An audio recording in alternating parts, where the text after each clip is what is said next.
تحدي جديد للبوك توكرز. هستناكم تعملوا ستيتش على الفيديو ده وتوروني اكتر دور نشر عندكم منها كتب، يعني اكتر دور نشر بتحبوها. شكلي الرد على التحدي بتاعك.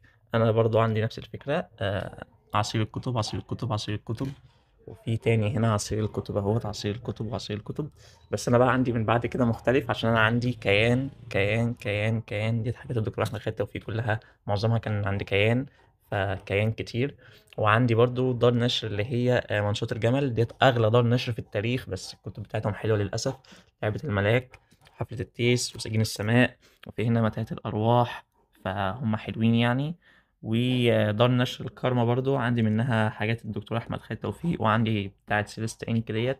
وفي بقى بقيت دور النشر يعني مش عندي منها حاجات كتير، بس هي كويسة. يعني مثلا هنا التنوير، حاجات التنوير كلها حلوة، بس غاليين برضو شوية، فعشان كده مجيبش منهم كتير. ودي برضو